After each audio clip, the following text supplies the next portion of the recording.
Yes, good evening to all of you friends. We'll start this class at 9 p.m. So some 3 more minutes to go.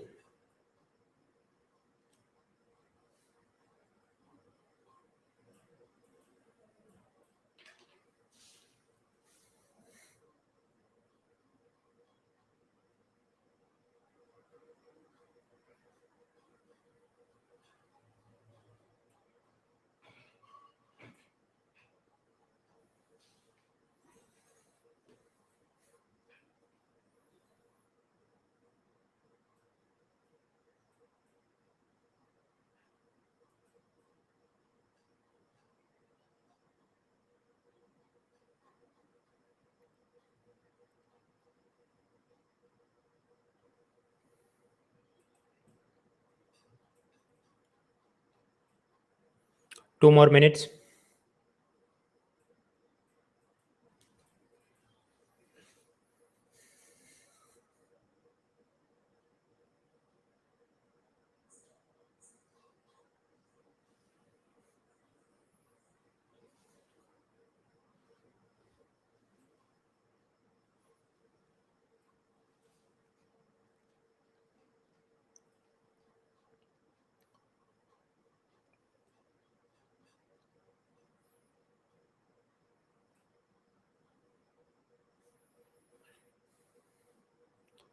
Lakshman, Kapil Dev, Bhargav, Sandeep, Shubham, Anil, and others.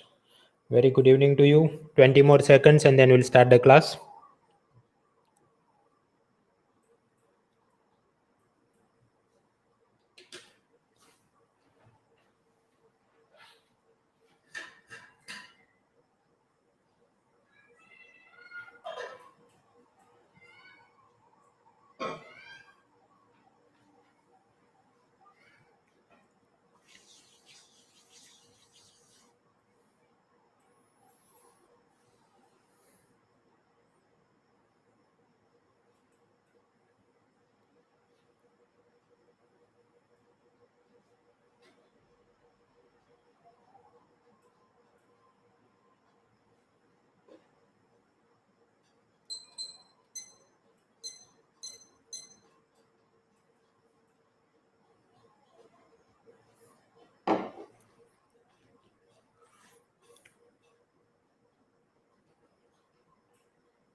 All right, friends. So now it is 9 p.m. in my mobile and we'll start this class. My first question is, can you see me? Can you hear me? क्या आप मुझे देख सकते हैं, सुन सकते हैं?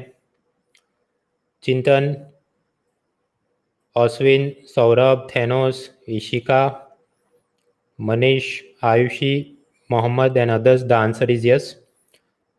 Jarvis, Nilesh, Mukesh. So we'll start the class.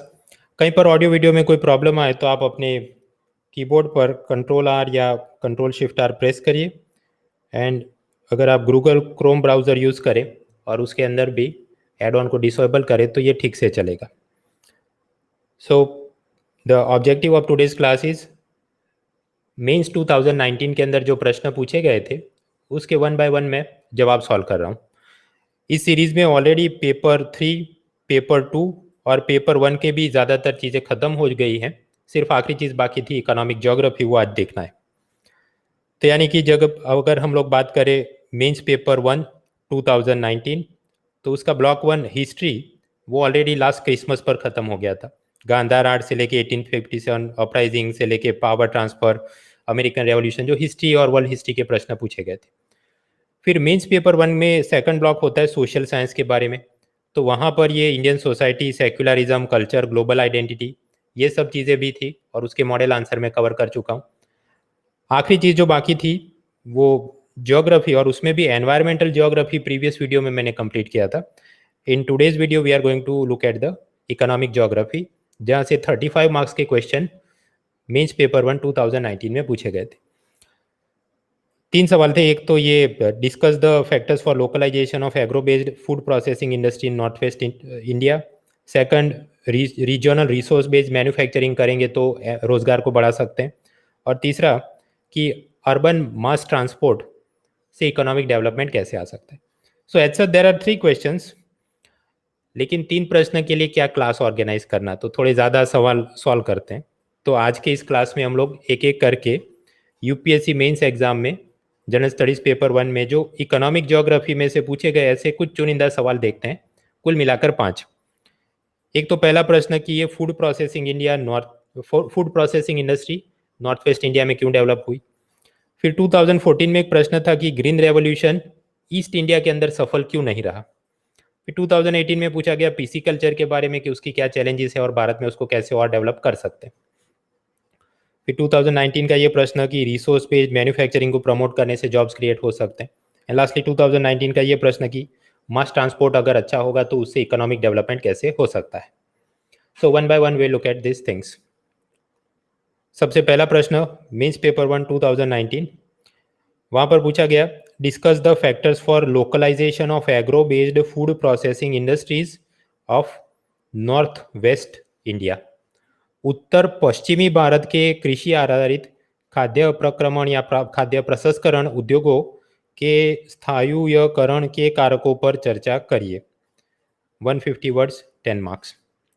पहले तो यहाँ पर देखकर कीवर्ड पर फोकस करें। प्रश्न क्या है, north west India, Punjab, Haryana, Rajasthan, Uttarakhand, ये सब के बारे में, चंडीगढ़, ये वाले पट्टे के बारे में बात हो रही। कुछ लोग ध्यान से पढ़ते नहीं, वो व्हाट्सएप टेलीग्राम की तरह ऊपर ऊपर से स्क्रॉल कर दिया और पूरा जवाब गलत लिख के आते हैं। वो नॉर्थ ईस्ट इंडिया का बाम्बू उद्योग और ऑर्गेनिक फार्मिंग सिक्किम की वो सब बात करते हैं, वो पूरा आपका जवाब गलत हो जाएगा। सेकंड, अब जाओ, agro based food processing industry, खाद्य प्रसंस्करण मतलब ये क्या, बिस्किट, कन्फेक्शनरी आइटम्स, चॉकलेट, खाने की चीज़ों के बारे में लिखना है। कुछ लोग ये भी ठीक से पढ़ते नहीं और एग्रो बेस्ड है तो वो सब राजस्थान के अंदर जो गोट या ऐसा कुछ मिलता है उससे उन वुलन प्रोडक्ट्स का हम लोग कुछ बनाते हैं, या फिर पंजाब के अंदर हम लोग लेदर में से कुछ स्पोर्टिंग गुड्स, फुटबॉल वगैरह बनाते हैं, ऐसा कुछ भी उलझुल लिखना शुरू कर देते हैं। भाई वो नहीं पूछा है, टेक्सटाइल, स्पोर्टिंग गुड्स वो सब नहीं पूछा है, आपको पूछा गया है फूड प्रोसेसिंग इंडस्ट्री। ऐसे प्रश्न कुछ पहले भी पूछे गए। मेंस पेपर 1 में हम बात करें इकोनॉमिक ज्योग्राफी और वहाँ पर की फैक्टर्स फॉर लोकलाइजेशन और रिसोर्सेज, ये सब के अंदर 2018 में पूछा ब्लू रेवोल्यूशन के बारे में, 2014 में पूछा ग्रीन रेवोल्यूशन वो ईस्टर्न इंडिया में क्यों सफल नहीं हुआ, जिसका आगे हम लोग मॉडल आंसर देखते हैं। 2014 में कुछ पूछा गया कि ब्रिटिश टी गार्डन्स आसाम तक सफल रहे बट दार्जिलिंग के एरिया के उस तरफ आगे बढ़े तो क्यों फेल हो गए। 2013 में पूछा कि भारत में नई शुगर चीनी की मिल सदर्न इंडिया में क्यों पाई जाती है। 2013 में पूछा कि कॉटन टेक्सटाइल इंडस्ट्री डिसेंट्रलाइज क्यों है, एंड सो फॉर्थ। तो मतलब ये फैक्ट्री इधर क्यों है, उधर क्यों है, इधर क्यों सक्सेस रहा, उधर क्यों फेल हो गया, इस टाइप के सवाल आते रहते हैं। ये जो प्रश्न है कि नॉर्थ वेस्ट इंडिया में agriculture based food processing industry क्यों स्थायी रूप से आगे डेवलप हुई है, तो सबसे पहले आप इंट्रोडक्शन में कुछ ओरिजिन दे सकते हैं कि हाँ भारत के अलग अलग विस्तार में, क्योंकि हमारे पास एग्रीकल्चर फूड रिसोर्सेज बहुत ज़्यादा हैं, एग्रो क्लाइमेटिक डाइवर्सिटी है, सो भिन्न भिन्न प्रकार के अनाज और भोजन मिलता है और उसके चलते फूड प्रोसेसिंग इंडस्ट्री सब जगह है। And then you enter into body कि इसके अंदर भी नॉर्थ वेस्ट इंडिया में पाई जाती है, उसके मुख्य कारण इस प्रकार से। अब वहाँ पर आप बॉडी में फैक्टर्स की बेसिकली चर्चा करेंगे कि क्यों पाए जाते हैं, क्यों वहाँ पर स्थायी हो गए हैं। तो थोड़ा सोचना शुरू करिए कि एंटरप्रेन्योरशिप, उद्यमियों को, उद्योगपतियों को मजा है, ऐसा कुछ माहौल है कि नहीं वहाँ पर। आज़ादी के पहले भी था, आज़ादी के बाद भी है। फिर आप बात करें रॉ मटेरियल अवेलेबल है कि नहीं, कि वीट चाहिए या कुछ बिस्किट भी बनाना है उसमें आपको बटर या शुगर चाहिए तो वो सब मिलता है कि नहीं। देन गवर्नमेंट का कोई सपोर्ट है, mega food park, cold storage chain, कुछ सब्सिडी मिलती है, योजनाएं। Then proximity with the market, की बिस्किट तो आपने बनाए बट खरीदने वाला कोई है कि नहीं, एक्सपोर्ट पोटेंशियल, बाहर जाने का कोई चांस है कि नहीं। एंड देन लास्टली समर कंक्लूजन में आप समराइज करेंगे कि हाँ because of entrepreneurship, raw material, government support, market proximity, इन कारकों के चलते ये सब उद्योग नॉर्थ वेस्ट इंडिया के अंदर स्थायी हमको पाए जाते हैं। So first of all the introduction शुरू करने के 3 तरीके आप जानते हैं। टर्म को डिफाइन करो, उसका ओरिजिन दे दो या उसका कुछ डेटा दे दो। अब डिफाइन में एग्री इंडस्ट्री या फूड प्रोसेसिंग इंडस्ट्री डिफाइन भी कर सकते हैं। डेटा मतलब ऐसा नहीं कि आपको एग्जैक्ट इतने किलो टन और इतने मेट्रिक टन की जवाब चाहिए, ऐसा नहीं। डेटा में आप लिख सकते हैं India is among the leading producer for fruit, vegetable, grain, milk, fisheries in the world. And as a result Bharat के भिन्न भिन्न विस्तारों में agriculture based, dairy based, fishery based food processing industry पाई जाती है। और उसके अंदर भी नॉर्थ वेस्ट इंडिया के अंदर agro food based food processing industry पाई जाती है। उसके नोटेबल फैक्टर्स इस तरह से हैं। And then you enter into the body. Body part 1 के अंदर आप बात करें एंटरप्रेन्योरशिप, उद्यमशीलता, या फिर कि उद्यमी को या उद्योगपतियों को क्या मजा आता है नॉर्थ वेस्ट इंडिया में फैक्ट्री लगाने का। क्या कोई लोग यहाँ पर बड़े हैं कि नहीं? यस, राजस्थान के अंदर हल्दीराम एंड स्वीट एंड नमकीन की स्थापना होती है 1937, मतलब आज़ादी से पहले। पंजाब में ये एमडीएच की स्थापना होती है 1919 में, मतलब आज़ादी से पहले। अब ऐसा भी नहीं कि ये ऐसी कोई जोरदार कंपनी है कि हमको हिस्ट्री के अंदर कहीं पर पढ़ने में आया हो, नॉट पॉसिबल। इसलिए ये ईयर या हेडक्वार्टर आपको मालूम हो ऐसा मीन्स एग्जाम में रिक्वायर्ड नहीं है, बट जीनेरिक फॉर्म में आप बोल सकते हैं एक दो कंपनी की, हल्दीराम या एमडीएच, या उत्तराखंड में कुछ याद आ जाए, बट ऑफकोर्स उत्तराखंड थोड़ा पूरे कंप्लीटली वो नॉर्थ वेस्टर्न में है नहीं, but you can make some general names of some companies if you can remember, तो अच्छे मार्क मिलने में मजा आता है। तो हाँ, यहाँ पर कुछ उद्योगपति आज़ादी से पहले से ही क्रियाशील थे। और आप सोचिए, सपोज कोई आदमी एमडीएच में काम करता हो, फिर वो नौकरी छोड़ के अपना कोई स्मॉल शॉप खोलेगा, उसकी फूड प्रोसेसिंग कंपनी बनेगी, तो आज़ादी से लेके अब तक कितने कितने कितने उद्योगों को प्रोत्साहन मिला होगा। फिर ग्रीन रेवोल्यूशन, हरित क्रांति, आप जानते हैं पंजाब हरियाणा के अंदर, उससे फार्मर्स को बहुत पैसा कमाने को मिला। अब उनकी इनकम बढ़ी, प्रॉस्पेरिटी बढ़ी, तो वो लोग पैसा थोड़ा सेव करना शुरू करते हैं। और कुछ लोग की फार्मिंग तो चलो वीट बना दिया, अब उसमें से कुछ बिस्किट या ब्रेड बनाकर बेचते हैं। ऐसे small scale food processing unit शुरू करते हैं कुछ बड़े किसान, और फिर उनकी सेकंड जनरेशन में उसके बेटे और सब लोग वो उसको और आगे बढ़ाते हैं। तो इस प्रकार की एंटरप्रेन्योरशिप हमें ये राजस्थान, हरियाणा, पंजाब के अंदर देखने को मिलती है। एज अ रिजल्ट कुछ फूड प्रोसेसिंग इंडस्ट्रीज वहां पर हैं। कोई भी इंडस्ट्री को शुरू करनी है या एक्सपांड करनी है तो उसके लिए आपको फाइनेंस यानी कैपिटल या पूंजी चाहिए। तो सारा पॉकेट में से आप सेविंग निकालेंगे ऐसा भी संभव नहीं है, कुछ बैंक से भी लोन मिल जाए तो और मज़ा आ जाता है। तो अगर हम लोग आज़ादी के आसपास का भारत देखें तो ये ऊपर का जो नॉर्थ वेस्ट इलाका है, कोई बैंक थे कि नहीं? हाँ, Punjab national bank, Punjab Sind bank, state bank of Patiala, oriental bank of commerce, state bank of Bikaner and Jaipur. तो कुल मिलाकर 5 तो बैंक हमको इधर ही मिल गए। तो मतलब व्यापारी को भी कुछ बिजनेस लोन लेना था, रॉ मटेरियल खरीदने को लोन लेना था, वहां पर उसे हेल्प मिलती थी। So this is also a reason why certain industries have developed in the this Punjab, Haryana and other regions. So even before the independence banking network वहाँ पर था, एक्सेस टू क्रेडिट फाइनेंस आसानी से मिल जाती थी। उसके बाद आप जानते हैं कि आज़ादी मिलती है, आज़ादी के बाद नेहरू और सोशलिज्म और 5 ईयर प्लान, उसके बाद हमको पता चलता है कि वो लाइसेंस कोटा इंस्पेक्टर आज कुछ बहुत उपयोगी नहीं था। तो नरसिम्हा राव के समय में लिबरलाइजेशन, प्राइवेटाइजेशन, ग्लोबलाइजेशन के रिफॉर्म्स। उसके बाद 1990s में आप जानते हैं कि धीरे धीरे करके विदेशी कंपनियों को भारत में आने की अनुमति मिलती है। उसमें एक कंपनी आती है पेप्सिको। पेप्सिको ने पाया कि ये लेज और पेप्सी और बाकी जितने भी ऐसी प्रोसेस्ड फूड बनाना है उसके लिए भी अलग अलग रॉ मटेरियल हमको चाहिए। जैसे कि चिप्स, फ्रीटो, लेज, स्नैक्स वगैरह जो वो बनाते हैं नमकीन स्वाद वाले स्नैक्स, उसके लिए उनको basmati rice, potato, chilli, tomato ये सब चाहिए था, और एक समान क्वालिटी का मिले ऐसा चाहिए था। इसलिए उन्होंने पंजाब और हरियाणा रीजन में कॉन्ट्रैक्ट फार्मिंग की शुरुआत करी। किसान को वो सीड फर्टिलाइजर सब देंगे, कॉन्ट्रैक्ट लिखवा देंगे कि ये आपने हमको इतना बनाकर इस तारीख को देना है वगैरह, और फिर वो पूरा प्रोसेस करके चीज़ें बनाते थे। तो आप विजुलाइज करें कि पेप्सिको में जो मैनेजर काम करते होंगे उनको वो सारी समझ आ गई होगी कि सप्लाई चेन मैनेजमेंट ऐसे होता है, और फिर ऐसे लोग कोई इंडियन कंपनी में भी गए होंगे, उन्होंने खुद से भी कुछ कंपनियां शुरू करी होंगी। सो एज ए रिजल्ट वो भी एंटरप्रेन्योरशिप को best practices from the global companies मिला था। Next we move to the raw material part. ये प्रश्न सॉल्व करिए। A biscuit factory requires dry fruit from Kashmir, cumin और जीरा from Gujarat, wheat from Punjab, cardamom या इलायची फ्रॉम केरला। तो 4 चीज़ उसको चाहिए 4 राज्यों से। Then which of the following state is most suitable to set up the factory from economic point of view. आर्थिक रूप से कौन सी जगह पर फैक्ट्री में लगाऊं अगर मुझे 4 राज्य से 4 चीज़ चाहिए? Option A Kashmir, option B Gujarat, option C Punjab, option D Kerala, या आप इसको स्किप भी कर सकते हैं कि फैक्ट्री नहीं लगानी हमको यूपीएससी की परीक्षा देनी। And your timer starts now.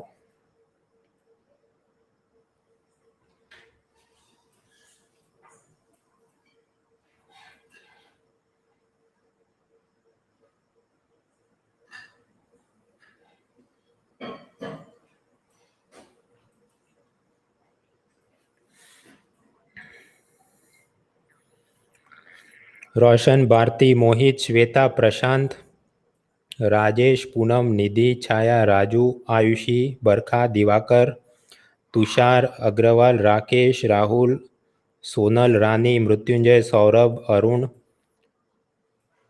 Akshata, Deepak, Ashish, Roshan, Ajay, Sonu, Ankur, Saurabh, Alok, Vikas, Pooja, Samsung, Sony, Indu, Sumit, Dharmendra, MD, Rizwan, Ashwini, Mohit, Sonam, Vishwa, Gautam, ये सब लोग। फिर Saili, Khare, Ankit, Rocky, Lovepreet, Harpreet, Amit, Aditi, Deepak, Ashwini, Saurabh and others. ये ऐसे लोग हैं कि जो लोग बिजनेस भी कर सकते हैं बिना नुकसानी करे, क्योंकि उन्होंने सही डिसीजन लिया है कहाँ पर फैक्ट्री लगानी। समझिए दोस्तों कि Kerala model is very successful. वहाँ पर education, human development, corona handling, हर एक चीज़ में वो तो नंबर 1 है अगर हम लोग द हिंदू कॉलम पढ़े तो अगर मुझे बिस्किट बनाना है और वो भी फैक्ट्री में लार्ज स्केल पे, कि 1000 किलो मुझे अनाज चाहिए, वीट चाहिए पंजाब से, और 1 किलो इलायची चाहिए केरला से, तो क्या मैं केरला के अंदर फैक्ट्री लगाऊं कि पंजाब के अंदर फैक्ट्री लगाऊं या ऊपर? और जीरा या क्यूमिन वो भी मतलब थोड़ी मात्रा में ही चाहिए होगा, तो क्या गुजरात में लगाया जाए या कुछ और मसाला किधर? और भाई कॉस्ट ऑफ ट्रांसपोर्टेशन सोचो, 1 किलो इलायची यहाँ से उधर ले जाना बेहतर है या फिर कि 1000 किलो अनाज पंजाब से केरला लाना बेहतर है? तो मतलब धंधा ऐसे नहीं होता, ट्रांसपोर्ट कॉस्ट का भी ध्यान रखना पड़ता है। तो जो ऐसा मटेरियल है जो बल्कि है, या फिर ऐसा कोई मटेरियल, सपोज डेयरी इंडस्ट्री की बात करें जो पेरिशेबल है, तो वो उसका सोर्स ऑफ ओरिजिन है, वहां पर फैक्ट्री लगाई जाए तो बेहतर रहेगा। As a result you can think कि वो बिस्किट का, ब्रेड का या ऐसी फूड प्रोसेसिंग इंडस्ट्री किधर जमेगा? पंजाब, हरियाणा में। फिर आपको ड्राई फ्रूट चाहिए तो ठीक है, वो मंगा लो कश्मीर से, इलायची चाहिए इधर से मंगा लो, कुछ और मसाले चाहिए आप कर्नाटक से मंगा सकते हैं, क्यूमीन या जीरा गुजरात से मंगा लो, क्योंकि वो तो थोड़ी थोड़ी चीज़ें एक एक टेम्पो भर के भी ला सकते हैं। So as a result the answer is Punjab. और वही हमारे लोकलाइजेशन फैक्टर को भी एक्सप्लेन करता है। पार्ले जी की भारत में बहुत सारी जगह पर फैक्ट्री है, उसमें आप पाएंगे ये किधर है, राजस्थान में कुछ दिखती हैं, पंजाब में, हरियाणा में दिखती हैं, थोड़ा इस साइड जाइए उत्तर प्रदेश वगैरह में भी दिखती है, इवन नॉर्थ ईस्ट इंडिया में भी दिखती है अगर आप ध्यान से यहाँ पर कुछ पढ़ पाए तो। लेकिन मित्रों ये प्रश्न 150 वर्ड्स का है, तो हमको पूरी पंचायत में उतरने की जरूरत नहीं कि वो उधर क्यों होगा। स्वाभाविक है कंपनी पॉइंट ऑफ व्यू से, क्योंकि फ्रीक्वेंट बंद ब्लॉकेड रहते हैं। नॉर्थ ईस्ट इंडिया में आप जानते हैं कुछ ऐसे ग्रुप है जो कि हमारा अलग स्टेट होना चाहिए, अलग देश करके हाईवे ब्लॉक कर देते हैं। तो इधर से पूरा कट जाए फिर भी अंदरूनी सप्लाई बना रहे, उसके लिए शायद कंपनी ने सोच के रखा होगा कि वो जमेगा। वैसे भी पंजाब से बिस्किट उधर उधर ट्रांसपोर्ट करके जाओ, then they may be considering some other factors. तो वो पूरी why here and why there उसकी पंचायत में हमको उतरने की जरूरत नहीं। प्रश्न इतना सिंपल है कि नॉर्थ वेस्ट इंडिया में क्यों पाए जाते हैं। So let us keep our spotlight there. तो ये जितना रॉ मटेरियल चाहिए हमको, बिस्किट बनाने के लिए बटर चाहिए, मिलेगा। वीट चाहिए, मिलेगा। मिल्क चाहिए, मिलेगा। बेकिंग पाउडर वो तो केमिकल इंडस्ट्री से ला सकते हैं। वेनिला एसेंस वो भी केमिकल इंडस्ट्री से। शुगर तो वो उत्तर प्रदेश या महाराष्ट्र से उसका अरेंजमेंट हो सकता है। तो यानी कि सभी बल्कि पेरिशेबल आइटम लोकली अवेलेबल है पंजाब हरियाणा में। जहाँ तक मसालों की बात है, चिली, टर्मरिक, क्यूमीन, पेपर, तो वो तो लेस बल्कि कहीं और से भी हम लोग ला सकते हैं। So as a result, we can say that Punjab, Haryana dairy industry well developed, milk, butter, important ingredients for biscuit and confectionery industry, तो वो सब पाए जाते हैं। वीट और मिल्क वो वैसे भी बल्कि पेरिशेबल प्रोडक्ट है, तो दूर हमने केरला लगाई तो जमता नहीं। स्पाइसेस, ड्राई फ्रूट को हम लोग लेस बल्कि लॉन्गर शेल्फ लाइफ दूर से ला सकते थे। देन सतलज, रावी, बियास और दूसरी सब नदियों के चलते ये पंजाब हरियाणा सब रीजन के अंदर वाटर, सॉइल, क्लाइमेट, टोपोग्राफी वो सब कंड्यूसिव है कि वहां पर वीट, राइस और वो सब फूड ग्रेन हम लोग बना सकते हैं। तो ये रॉ मटेरियल की अवेलेबिलिटी भी काफी उपयोगी रही है। थर्ड पार्टीज, क्या गवर्नमेंट की मदद है कि नहीं? जैसे कि मेगा फूड पार्क्स, तो पंजाब में आप पाएंगे, हाँ हैं, ये उत्तराखंड, ये सब जगह पर पाए जाते हैं। फिर इस तरफ शायद नहीं है, इस तरफ थोड़े कम है। तो ये भी एक कारण है। देखिए जितने पॉइंट्स यहाँ पर, काफ़ी सारे पॉइंट प्लॉट हो गए मतलब कि, और ये सरकारी डॉक्यूमेंट से मैंने निकाला है। सो दिस ऑल्सो शोज कि गवर्नमेंट की पॉलिसी भी कंड्यूसिव है। एज अ रिजल्ट ऐसे मेगा फूड पार्क सरकार ने वहाँ पर बनाए हैं, तो वो भी उसको डेवलपमेंट में मदद मिलती है। सिमिलरली कोई कोल्ड चेन प्रोजेक्ट्स हैं कि नहीं, शीतागार की, जहाँ पर हम लोग ये ऑनियन, टोमेटो, वेजिटेबल, मिल्क ऐसा कुछ स्टोर करने की ज़रूरत पड़े। So again if you observe, ये मतलब जितनी फ्रीक्वेंसी के हिसाब से ये वाले एरिया में देखो काफ़ी सारे हैं मतलब। तो वो सब आप देख सकते हैं। Even this Ayurvedic supplement, health food, chyawanprash, ये सब के भी इधर उधर हमको मिल जाते हैं। So yes, government support is also helpful. तो हम लिख सकते हैं कि फूड प्रोसेसिंग मिनिस्ट्री, उसने मेगा फूड पार्क पंजाब के अंदर कपूरथला, लुधियाना, हरियाणा सोनीपत, राजस्थान अजमेर। आपको रियल एग्जाम में ये सब याद रहे हमको ज़रूरी नहीं, क्योंकि हम लोग यहाँ पर पढ़ रहे हैं तो जानने में कोई हर्ज नहीं। सो यस, ये सब जगह पर हैं। मेगा फूड पार्क मतलब वहाँ पर government weighing, packaging, labelling, marketing का कॉमन इंफ्रास्ट्रक्चर प्रोवाइड करती है। तो अलग से सबने वजन करने का बड़ा बड़ा मशीन खरीदने की जरूरत नहीं, पैकेजिंग का पूरा मशीन खरीदने की जरूरत नहीं, वो कॉमन होता है। वहां पर थोड़ी फीस भरो और आप अपना सामान लेके वहां पर पैक करवा दो, जो भी बॉक्स या प्लास्टिक रैपिंग करना है। So as a result it encourages the entrepreneur to set up unique in the mega food parks. ये कोल्ड स्टोरेज वगैरह से भी मदद मिलती है। Fourth factor, Delhi, NCR, Uttar Pradesh में पॉपुलेशन डेंसिटी ज़्यादा है। जो भी आपने माल बनाया, कुछ ब्रेड बनाया, बिस्किट बनाया, spices, tomato ketchup, Honey, instant demand में सब खरीदा जा सकता है। पंजाबी डायस्पोरा भारत के बाहर भी रहती है, कनाडा, यूके, यूएसए में। वो भी बहुत सारी प्रोसेस्ड फूड वहाँ से खरीद के अपने विदेश में ले जाना पसंद करते हैं। इनफैक्ट उनमें से कुछ एनआरआई ऐसे भी हैं जिन्होंने वापस इस बिजनेस में इन्वेस्ट भी किया है। So as a result all of that is helping for with the market and export potential. And lastly the conclusion. अब कंक्लूजन में फूड प्रोसेसिंग या कोई भी इंडस्ट्री इधर इधर क्यों है, उसकी कंक्लूजन सेम होती है कि जितने भी फैक्टर्स की बात करी उसको आप समराइज करें कि उपरोक्त कारकों के चलते हम ये इंडस्ट्री इस एरिया में पा सकते हैं। So thus the availability of the raw material, entrepreneurship, proximity to the market, government support के चलते it has help the growth of agro based food processing industry in the north west India, and as a result we can find the localization of this industry in this particular region. ये प्रश्न के अंदर लोग गलती क्या कर सकते हैं? पहले मैंने आपको शुरुआत में ही बताया, नॉर्थ वेस्ट इंडिया पूछा है, नॉर्थ ईस्ट इंडिया नहीं पूछा है। कुछ लोग दे दनादन बस शुरू ही हो जाते हैं, क्योंकि वो व्हाट्सएप और टेलीग्राम में जैसे कैजुअल मैसेज पढ़ते हैं उसी तरह वो क्वेश्चन पेपर भी देखते हैं, तो पूरा जवाब गलत लिख के घर आएंगे, फिर उनको लाइट होगी, भाई वो तो दिशा ही अलग थी। फिर कुछ एग्जाम्पल लिखना भी जरूरी है। हल्दीराम, एमडीएच, पतंजलि, पाले, पेप्सी। मित्रों ये पाले पेप्सी ऐसे हैं कि कुछ भी तुक्का भी मारो तो हर एक स्टेट में एक आध तो उसका मैन्युफैक्चरिंग यूनिट होगा ही, तो कुछ गलत नहीं है। कुछ लोग जवाब से भटक जाते हैं, डाइग्रेसिंग। जैसे कुछ ऐसी एक प्रॉब्लम चल रही थी कि पेप्सी ने कुछ फार्मर्स को पोटैटो कल्टीवेट करने के लिए दिए थे कि ये मोटी मोटी साइज के पोटैटो के स्पेशल सीड हैं, आप रखो, हमारी पोटैटो चिप्स के लिए आपने इसको ग्रो करके देना है। आगे चल के उन फार्मर्स ने जब कॉन्ट्रैक्ट खत्म हो गया तो थर्ड पार्टी तीसरी कंपनियों को भी वही पोटैटो सेल करना शुरू किया, तो पेप्सी ने कुछ पेटेंट का नोटिस मारा था वगैरह, प्रॉब्लम चल रहे थे। लेकिन ये प्रश्न में वो सब पंचायत करने की हमको कोई जरूरत है, वो पूछा ही नहीं गया। कुछ लोग अलग दिशा में चले जाते हैं कि because of the over use of fertiliser, soil और वाटर पॉल्यूशन की प्रॉब्लम आ रही है, बट आपको इधर पूछा किसने कि वो सब लिखने बैठ गए।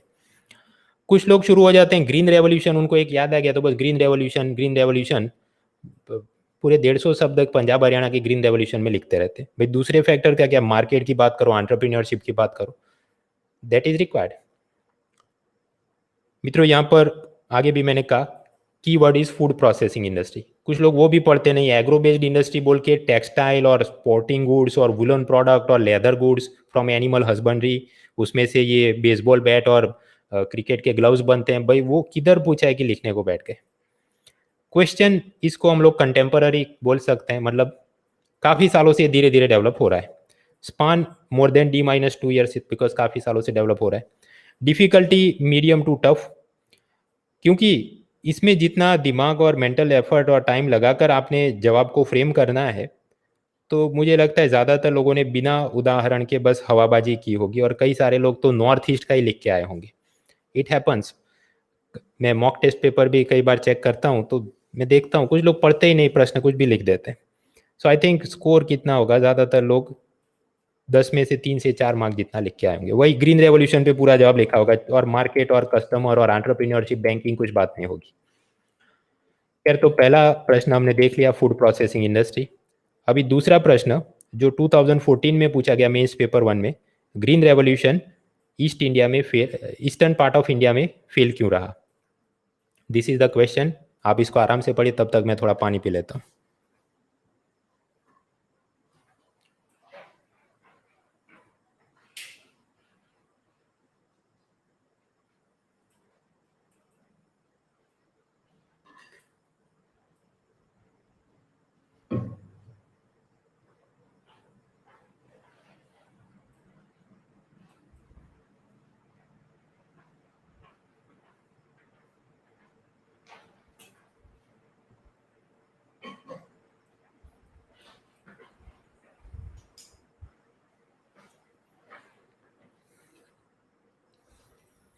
Yes, so the next question is, why did the Green Revolution in India virtually bypass the eastern region despite fertile soil and good availability of water? 10 marks में। उपजाऊ मिट्टी या जमीन और पानी की अच्छी उपलब्धता के बावजूद भी पूर्वी क्षेत्र में हरित क्रांति बेअसर क्यों रही? Again focus on the words. Eastern India पूछा, मतलब ये वाला पट्टा, ये बिहार, झारखंड, वेस्ट बंगाल, उड़ीसा, इन सब की बात करनी है।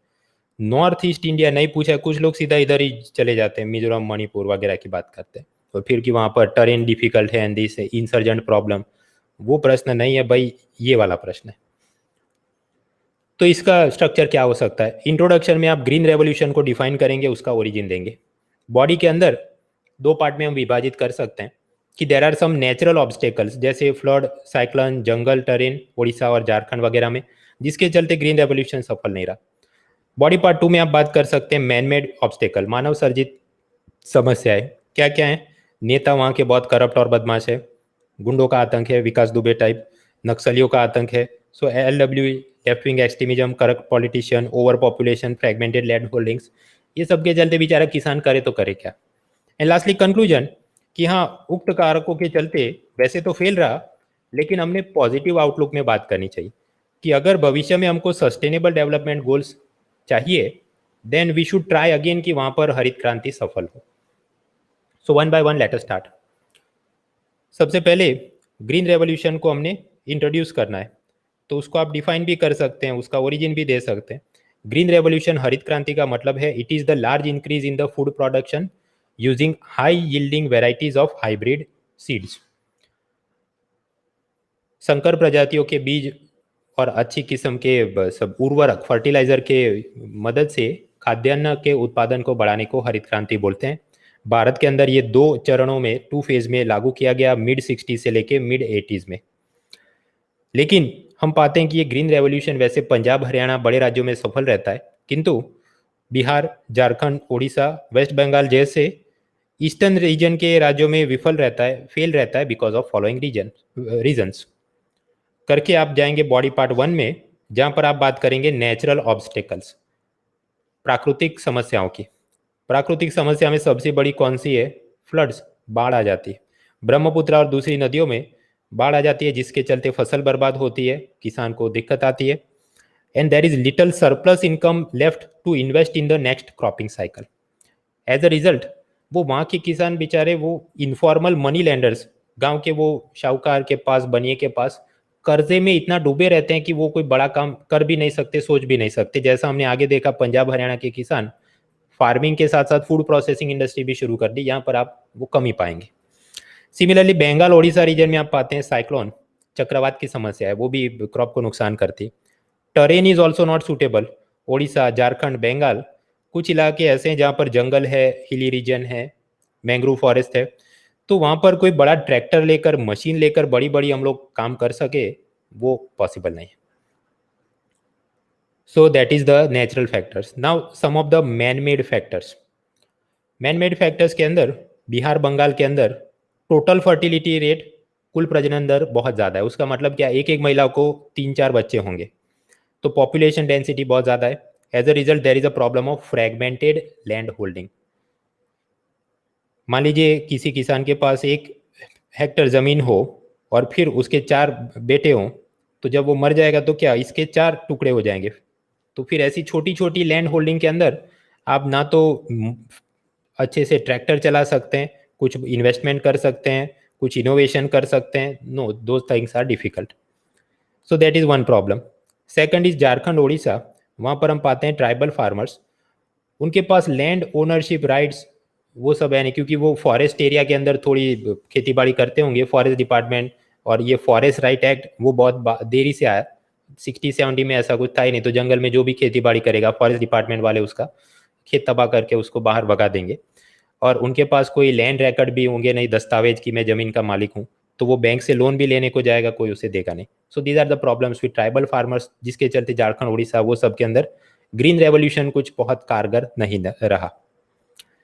फिर ये पूरा जो रीजन है बंगाल, बिहार, झारखंड, उड़ीसा, इसमें एक समानता क्या है? पॉवर्टी, इलिटरेसी, करप्शन, नेपोटिज्म, भाई भतीजावाद, माल एडमिनिस्ट्रेशन, चारा कांड, ये कांड वो कांड, सिविल सर्विसेज, पॉलिटिक्स, हर जगह पर। As a result schedule caste, schedule tribe farmers they were deprived of the government schemes benefits. Indira Gandhi के जमाने में भी कुछ योजनाएं तो चलती ही थी, बट किसी गरीब को कुछ बहुत फायदा पहुंच नहीं पाता था।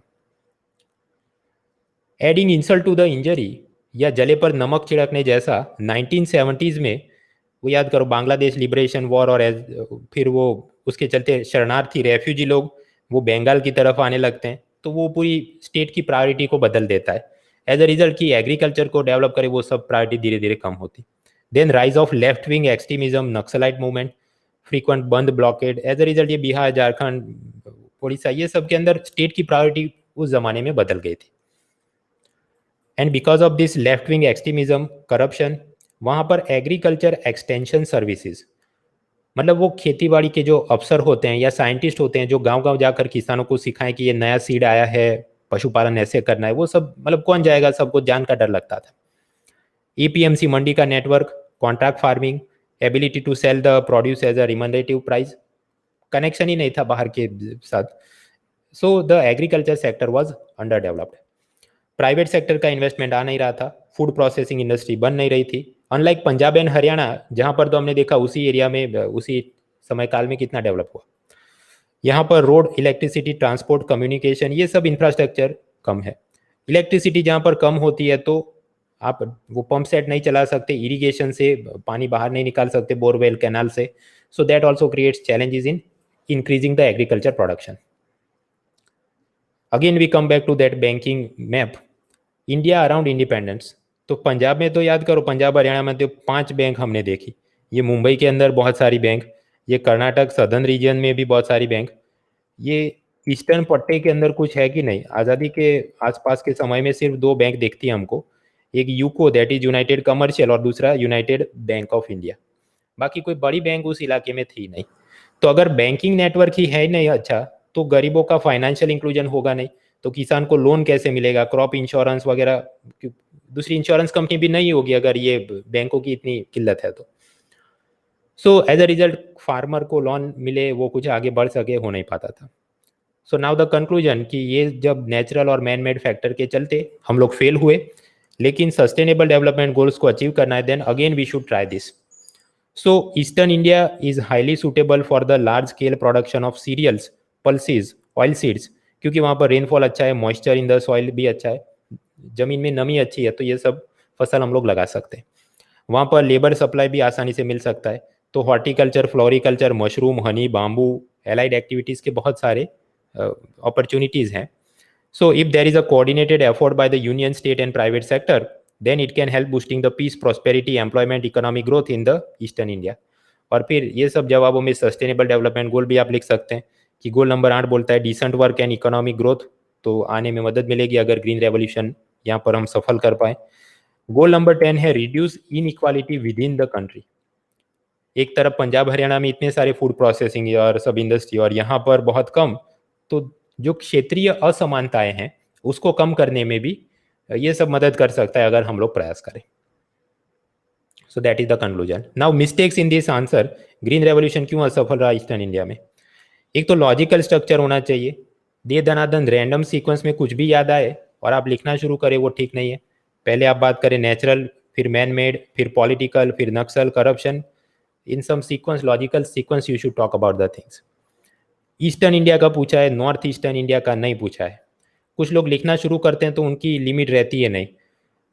नॉर्थ ईस्ट इंडिया का यूथ ड्रग एडिक्शन, HIV संक्रमण से ग्रसित है, इसलिए वहां पर ग्रीन रेवोल्यूशन ठीक नहीं हो पाए. भाई नॉर्थ ईस्ट इंडिया पूछा किधर है? नॉर्थ ईस्ट इंडिया के अंदर there is great potential for opening the call centre jobs because of the fluency in the English. भाई किधर पूछा है? ये प्रश्न ही अलग है. कुछ लोग ऐसा लिखना शुरू करते हैं कि अगर ये होता, if green revolution had helped, then Odisha Bihar में कितना डेवलपमेंट हो सकता था. ऐसी वो राम राज्य प्रजा सुखी हो जाती, इस प्रकार की बात करते. बट वो पूछा नहीं गया. आपको पूछा गया क्यों फेल हुआ, ये नहीं पूछा कि अगर पास हो जाता तो वो कितना अच्छा होता वहां पर. If green revolution had not failed तो कोरोना की माइग्रेंट क्राइसिस भी शायद कम रहती, क्योंकि ओडिशा और बिहार के लोग बाहर इतने माइग्रेशन में नहीं आए होते. वो सब आपकी बात सही है, बट ये प्रश्न में पूछा नहीं है. ओडिशा और बिहार के वर्कर पंजाब में माइग्रेट हो जाते हैं लेबर की तलाश में, काम की तलाश में, इसलिए यहाँ पर एग्रीकल्चर सेक्टर डेवलप नहीं हुआ. भाई ये तो लॉजिकल स्ट्रक्चर ही पूरा गलत है. ओडिशा बिहार से लोग बाहर माइग्रेट क्यों होते हैं? क्योंकि वहाँ पर काम के उनको अवसर नहीं मिले. ऐसा नहीं कि वहाँ से वो चले गए इसलिए यहाँ पर एग्रीकल्चर डेवलप नहीं हुआ. You are asked about what went wrong in 60s and 70s, तो उस हिसाब से बात करिए. कंटेम्पररी क्वेश्चन बोल सकते हैं. Span is more than D-2 years.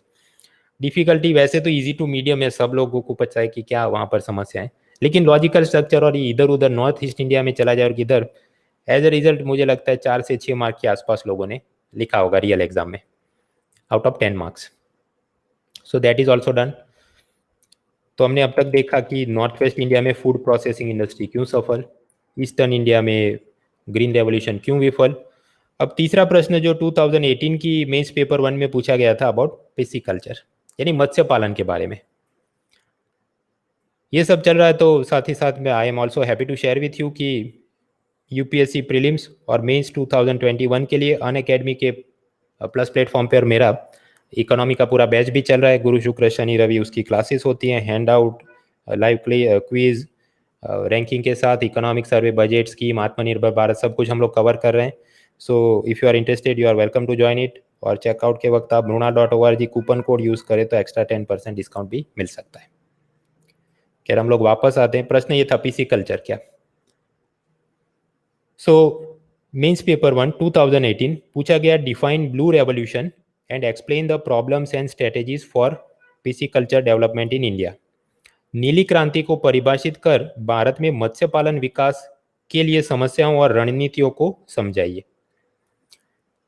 250 words. अब वैसे तो मत्स्य पालन में लिख सकते हैं, बट ये थोड़ा मीडियम टू टफ इसलिए हो जाता है क्योंकि 250 वर्ड्स, एक पन्ना आगे फिर पीछे, तीसरा पन्ना भी थोड़ा लिखना पड़ेगा, तब जाके 250 वर्ड्स होते हैं. So it requires content.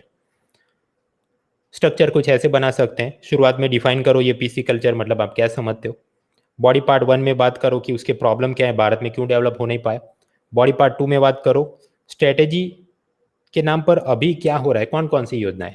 Body part 3 में कि what else can be done, उसके अलावा हम लोग क्या क्या कर सकते हैं. एंड लास्टली कंक्लूजन कि हाँ ये सब करना चाहिए ताकि सस्टेनेबल डेवलपमेंट गोल अचीव कर सके. So first of all the introduction, जहां पर आप इसको डिफाइन करेंगे. ब्लू रेवोल्यूशन का मतलब क्या है. It is an initiative of the government of India, जहां पर फिशरीज सेक्टर को डेवलप करने के लिए, ताकि उसकी मदद से फार्मर और फिशरमैन की इनकम और वेलफेयर बढ़े, उसके लिए जो काम किया गया उसको हम बोलते हैं नीली क्रांति. पिसिकल्चर या फिश फार्मिंग का मतलब क्या है. समंदर में जाकर जाल फेंक कर मछली पकड़ो नहीं. It is the activity of raising the fish commercially in artificially created tanks and ponds. गांव में अपने खेत में कुछ तालाब जैसा बना दे आदमी और उसमें मत्स्य पालन करे, और मत्स्य पालन के साथ साथ वो प्रॉन्स, श्रिम्प, झींगे वो सब भी किए जाएं, तो वो पूरी प्रक्रिया को हम फिश फार्मिंग या पिसिकल्चर कहते हैं. भारत के अंदर इसको डेवलप करने में क्या समस्याएं आ रही हैं. The problems is that it requires large supply of water. Last year आप याद करें तमिलनाडु में भी फ्रेश वाटर की बहुत क्राइसिस थी. बहुत सारी ऑफिसों को बंद किया गया था क्योंकि पिलाने के लिए स्टाफ के पानी पिलाने के लिए पानी नहीं था. सो वाटर सप्लाई, पर्टिकुलरली ऐसी स्पीसीज जो कि फ्रेश वाटर की आपने अगर उसको फार्मिंग करना है तो सप्लाई पानी का कम रहता है. Second is feed cost. ये मछली को भी जो खाना खाने के लिए दाना चाहिए, एक प्रकार की वो पूरा अलग अलग अनाज और कुछ चीज़ों को मिलाकर वो बनाते हैं, तो मत्स्य पालन का जो कॉस्ट आता है उसका 50% ऑफ द कॉस्ट तो उसके जो फीड खरीदनी पड़ती है उसका होता है। सस्ते में मिलता नहीं वो सब, तो गवर्नमेंट की फंडिंग ताकि वो रिसर्च करे और वो सब खाना, मछलियों का खाना, दाना वो आसानी से मिल सके, उसकी ज़रूरत है। आप मत्स्य पालन अपने खेत में कोई तालाब आपने बना दिया और इन मछलियों को आप पाल रहे हैं, तो उसको जो आप खाना खिलाने के लिए बाजार से खरीद के चीज़ लेकर आए, या ये बीमार हो गई और कुछ पानी में आपने मेडिसिन डाला, तो पाया जाता है कि भारत के अंदर वो सब फीड और मेडिसिन भी काउंटरफीट और स्पूरियस होती है, मतलब मिलावट वाली होती है, जिसके अंदर कुछ एंटीबायोटिक केमिकल के ट्रेस रह जाते हैं। तो मछली ऐसा पानी पिएगी, उसके शरीर में भी एंटीबायोटिक्स के वो सब केमिकल रह जाएंगे। फिर जब आप उसको एक्सपोर्ट करेंगे, तो यूएसए और यूरोपियन यूनियन के अंदर वो माल को रिजेक्ट कर देते हैं, क्योंकि उनको ये सब एंटीबायोटिक तो शरीर में गया तो नुकसान होता है वगैरह। तो वर्ल्ड ट्रेड ऑर्गेनाइजेशन और उसका sanitary and phyto sanitary agreement, SPS agreement में भारत के फिश, श्रिम्प, ये सब को एक्सपोर्ट को रिजेक्ट कर दिया जाता है, बैन कर दिया जाता है। सो this is also a challenge. अगर आपने श्रिम्प, वो झींगों का पालन करना है, तो उसके लिए जो पेरेंट्स आपने खरीदने होंगे उसके, ताकि उसका प्रजनन हो, फर्टिलाइजेशन और बच्चे उसके पैदा हो, बट वो डिजीज फ्री ब्रूडर स्टॉक, मतलब बिना रोग मुक्त प्रकार के ऐसे झींगे बाजार में मिलते नहीं है। और जो खरीद के लाएंगे तो उसको कुछ रोग होगा, फिर एक्सपोर्ट करोगे अमेरिका, यूरोपियन, नहीं नहीं हमारी हेल्थ खराब हो जाएगी करके बैन कर देते हैं। ये सब जो फिश फार्मर हैं उनको बैंक लोन, इंश्योरेंस, उसकी भी बहुत दिक्कत आती है। सामान्य आप कुछ खेती बाड़ी करो तो प्रधानमंत्री फसल बीमा योजना है, इधर ऐसी कोई फसल बीमा योजना देखने को मिलती नहीं। Lack of extension and training service, मतलब कैसे मत्स्य पालन करें, सिखाने वाले कोचिंग क्लास टाइप के जो सरकारी अधिकारी होनी चाहिए, कम है। ट्रांसपोर्टेशन, कोल्ड स्टोरेज, दूसरा इंफ्रास्ट्रक्चर कम है। कॉन्ट्रैक्ट फार्मिंग के अवकाश कम है। आप टोमेटो, ऑनियन तो वो तो पेप्सी और हल्दीराम कोई आपको मिल जाएगा, इधर ऐसे कोई है नहीं। As a result middle man पर हमने आधार रखना पड़ता है कि मैंने जो भी फिश ग्रो करी है आप उसको एक्सपोर्ट करा दो, बिकवा दो, तो मिडल मैन ही सारा प्रॉफिट मार्जिन ले जाते हैं, हमारे हाथ में कुछ बचता नहीं। भारत के अंदर फ्रेश फिश को पकाकर खाने वाले तो लोग हैं, लेकिन प्रोसेस्ड फिश, मतलब उसका अचार, उसके पापड़ या कटलेट या जो भी कुछ बनता होगा, वो सब की डिमांड भारत में मर्यादित है। इसलिए ऐसी फूड प्रोसेसिंग कंपनियां बहुत बन नहीं पाई हैं। And lastly there is social factors, religious prohibition. कोई फार्मर ये सोचे कि मुझे राइस व्हीट कल्टीवेशन में आमदनी कम हो रही है, मैं अपने ही खेत में तालाब बना के मत्स्य पालन करता हूँ, बट दूसरे लोग नहीं नहीं ये तो अपने धर्म में इसकी मनाही है।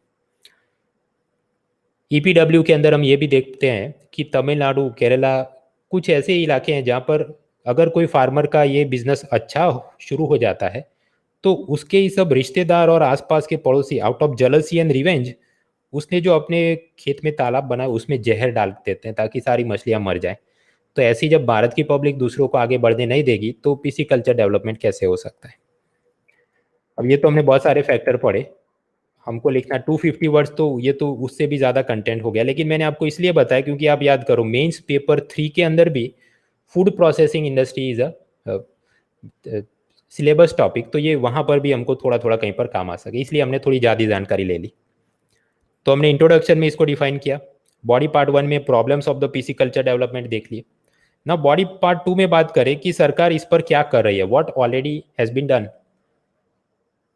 तो department of animal husbandry, dairying and fisheries, ऐसा पहले एक डिपार्टमेंट था, विभाग था, उसको मोदी सरकार ने मिनिस्ट्री का स्टेटस दिया है। पहले ये विभाग एग्रीकल्चर मिनिस्ट्री के नीचे था, अब अलग खुद से मंत्रालय बन गया, जिसकी मदद से उसको एडिक्वेट फंडिंग, रिसोर्स, अलग से मिनिस्टर, सेक्रेटरी रैंक के आईएएस ऑफिसर और पूरा काम ठीक से हो सके, दैट इज द आइडिया। बहुत सारी योजनाएं यूपीए सरकार में चलती थी, मोदी सरकार ने उन सबको ब्लू रेवोल्यूशन नाम के अम्ब्रेला स्कीम के अंदर कंबाइन किया ताकि अच्छा कोऑर्डिनेशन हो सके।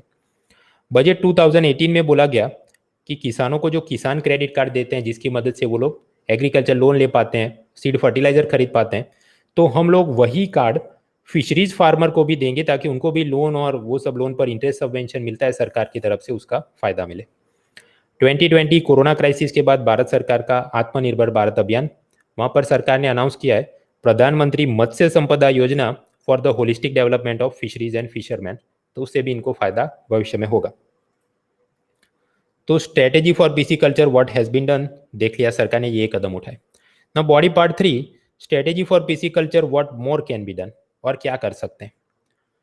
Well, what more can be done तो दूसरी योजनाओं के साथ उसको लिंक कर सकते हैं। कोई भी पूछा जाए आपस में सागरमाला में क्या कर सकते हैं, तो पीसी कल्चर के साथ लिंक कर दो। पीसी कल्चर में क्या कर सकते हैं, सागरमाला के साथ लिंक कर दो, वही उसमें बोल बच्चन करनी है। So we can do convergence with shipping ministry Sagarmala project. Sagarmala project जो पुराने विद्यार्थी उनको याद होगा, हम लोग पिलर 5 इंफ्रास्ट्रक्चर में पढ़ चुके हैं कि वहाँ पर पोर्ट डेवलपमेंट, बंदरगांव का हमने और ज़्यादा विकास करना है, उसकी हिंटरलैंड के साथ कनेक्टिविटी, और कोस्टल एरिया में जो कम्युनिटी है उनका सब स्किल डेवलपमेंट का काम करना है। तो ये फिशरीज़ का पूरा साथ में अगर हम लोग एग्रीगेट कंबाइन करें तो बहुत फ़ायदा हो सकता है। Then using this MG NREGA labourer, उनकी मदद से खेत के अंदर आर्टिफिशियल फिश पॉन्ड बनाए। National rural livelihood mission NRLM, जहाँ पर महिलाओं को सेल्फ हेल्प ग्रुप बनाने के लिए मदद मिलती है, तो उन्हीं महिलाओं को सिखाया जाए कैसे फिश फार्मिंग करे और उसकी फूड प्रोसेसिंग का काम किया जाए। हिमालय में हम लोग जाएं तो कोल्ड वाटर फिशरीज, क्योंकि वो हिमालय ग्लेशियर और उससे जो नदियाँ आती है उसमें ठंडा पानी, वहाँ पर अलग किस्म की सब मछलियाँ होती है, तो उसके भी फूड डेलिकेसी व्यंजन अलग बनते हैं। ऑर्नामेंटल पर्पज से सिर्फ अपने घर में मछली घर में रखना है ऐसा करके भी उसको रख सकते हैं। तो there is also scope for that cold water fisheries. Then some niche markets, मतलब खास किस्म के, जैसे कि ऑयस्टर, पर्ल फार्मिंग, मोती बनाना, ये सब आर्टिफिशियल टैंक में करने के हम लोग एक्सप्लोर कर सकते हैं। एंड लास्टली द कंक्लूजन, तो कंक्लूजन से क्या है कि ये सब मत्स्य पालन से इनकम सिक्योरिटी मिलती है, न्यूट्रिशनल सिक्योरिटी मिलती है, एक्सपोर्ट अर्निंग मिलती है, जिसकी मदद से sustainable development goal 8, decent work and economic growth, goal number 10, reduce inequality within the country, कि हैदराबाद बेंगलोर के कॉल सेंटर में काम करने वाला नौजवान तो अच्छा पैसा कमा ले, बट कोस्टल एरिया में रहता फिशरमैन उसको भी अच्छा पैसा कमाने को मिले, तभी आय की असमानता कम हो सकती है, इनइक्वालिटी कम हो सकती है, हम लोग अचीव करेंगे। And therefore the need of the hour is to address the aforementioned challenges on priority basis और वॉर फुटिंग। अग्रताक्रम से इसको हमने सुलझाना होगा। ये प्रश्न में पीसी कल्चर के अंदर लोग क्या गलतियां कर सकते हैं।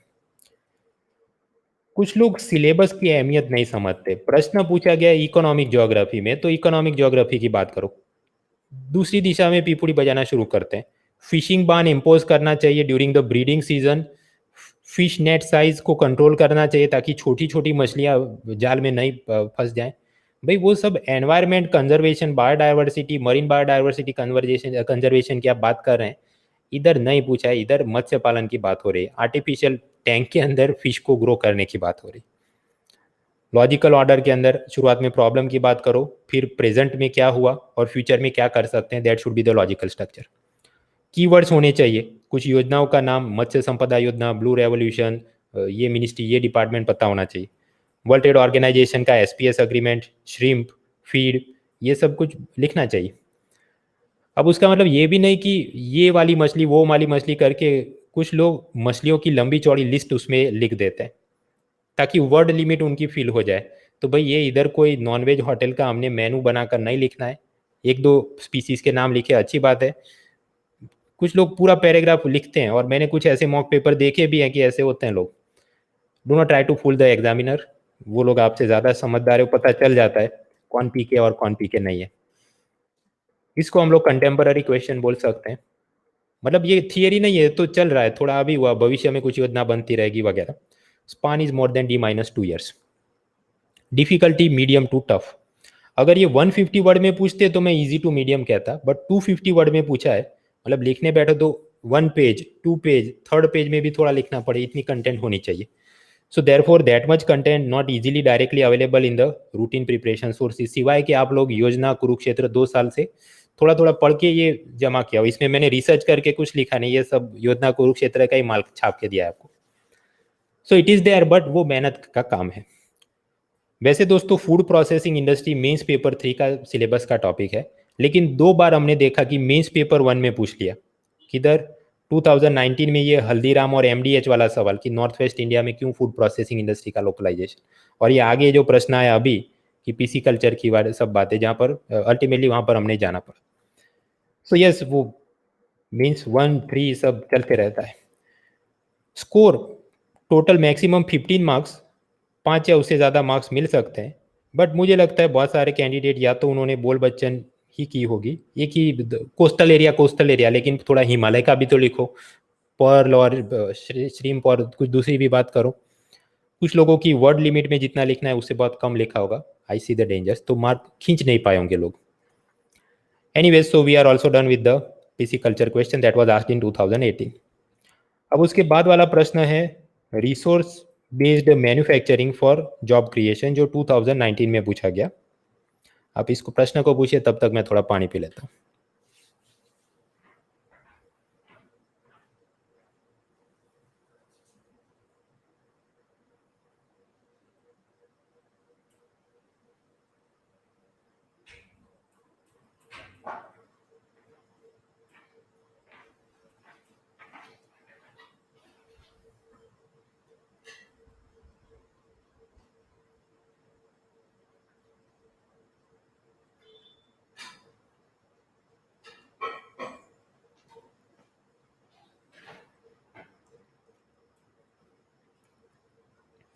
So the question is like this: Can the strategy of regional resource-based manufacturing help in promoting employment in India? क्या प्रादेशिक संसाधन आधारित विनिर्माण की रणनीति भारत में रोजगार को प्रोन्नति करने में सहायक हो सकती है? 150 वर्ड्स, 2019 मेंस पेपर 1 का प्रश्न। रिसोर्स के बारे में पूछा गया हो तो 2015-16 में कुछ ऐसा था कि वाटर के बारे में पूछते थे, और हिमालय का पूरा रिसोर्स एक्सप्लॉइटेशन, तो एनवायरमेंट एंगल ज़्यादा था। फिर वर्ल्ड रिसोर्स के अंदर आर्कटिक और अफ्रीका के रिसोर्सेज के बारे में प्रश्न कि उनसे भारत को कैसे मदद मिल सकती है। फिर 2013 में कि भारत के अंदर शैल और ऑयल गैस के रिसोर्स तो हैं, बट भारत उसको ज़्यादा एक्सप्लोइट क्यों नहीं कर पा रहा है, उसके प्रश्न। तो कुछ ना कुछ आते रहा है। यहाँ पर जो प्रश्न है कि रिसोर्स बेस्ड मैन्युफैक्चरिंग को एनकरेज करेंगे तो उससे एम्प्लॉयमेंट बढ़ सकता है। इंट्रोडक्शन में आप लिखेंगे कि क्यों हमने ऐसा करना चाहिए। बेसिक चीज़ वो है कि इकोनॉमिक सर्वे में पहले आइडेंटिफाई और हाईलाइट किया गया था कि भारत में एग्रीकल्चर से सीधा हमने जंप करके हैदराबाद बेंगलोर में कॉल सेंटर बना लिए, बट भारत की बहुत सारी पब्लिक लो स्किल्ड है, तो उनको सबको नौकरी दिलवानी है, तो मैन्युफैक्चरिंग को फोकस करो, make in India and those type of thing, assemble in India. तो इसी को कहीं ना कहीं थोड़ा कनेक्ट करना है। देन बॉडी पार्ट 1 में आप कुछ उदाहरण से बात करेंगे रिसोर्स बेस्ड मैन्युफैक्चरिंग, और वो भी रीजनल स्तर पे। तो रीजन आप आइडेंटिफाई करो, नॉर्थ ईस्ट इंडिया बांबू मिलता है, तो बांबू से क्या क्या चीज़ मैन्युफैक्चर कर सकते हैं। रिसोर्स आइडेंटिफाई करो, कोस्टल इंडिया में कोयर मिलता है, तो उससे भी बहुत सारा फर्नीचर और दूसरी चीज़ मैन्युफैक्चर करने की कुछ बात सोचे। रिसोर्सेज के नाम पर बंगाल में देखो जूट, जूट से भी बहुत सारा टेलीविजन का कवर, मोबाइल का कवर बना सकते हैं, तो मैन्युफैक्चरिंग हो गया। And lastly conclusion, yes resource based manufacturing करेंगे तो उससे जॉब्स तो इंप्रूव होंगे ही, साथ साथ सस्टेनेबल डेवलपमेंट गोल भी हो जाएगा। So one by one let us check. Introduction में आप बात करें कि ओरिजिन, ओरिजिन ये है कि एलपीजी रिफॉर्म्स 1991 में लिए, उसके बाद भारत सीधा एग्रीकल्चर डोमिनेटेड नेशन में से सीधा service sector dominated IT call centre BPO type job में ग्रो कर गया।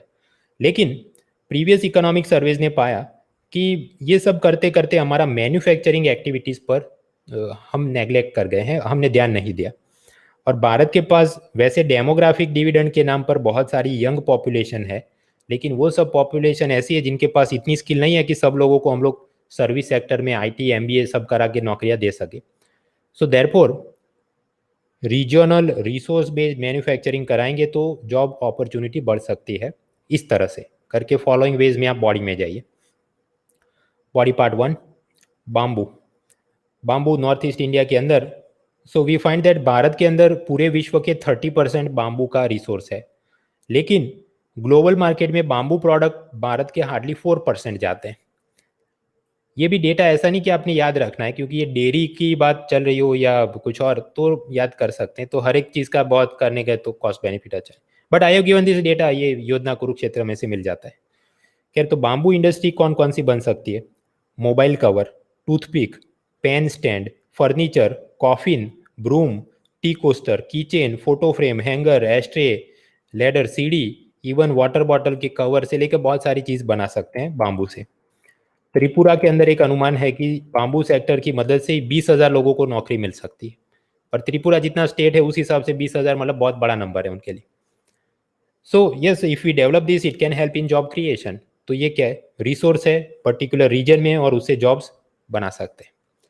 बॉडी पार्ट 2, कोस्टल एरिया मतलब रीजन है, वहाँ पर रिसोर्स क्या है, कोयर मतलब ये कोकोनट से वो जो छिलके मिलते हैं और उससे मैन्युफैक्चरिंग और उससे जॉब के अवकाश है कि नहीं. यस, तमिलनाडु, केरला, आंध्र प्रदेश, कर्नाटक, महाराष्ट्र, गोवा, ओडिशा, यहाँ पर हम लोग कोयर इंडस्ट्री पाते हैं क्योंकि कोस्टल एरिया है, कोकोनट हस्क मिल जाते हैं उसके छिलके. लेकिन प्रेजेंटली ये जितने भी छिलके निकलते हैं उसमें से hardly 50% of the coconut husk is used in the coir industry. बाकी का सब वो लोग रूरल एरिया में चूल्हा जलाने के लिए इस्तेमाल करते हैं. तो मतलब पूरा रिसोर्स हम लोग यूज नहीं कर रहे हैं.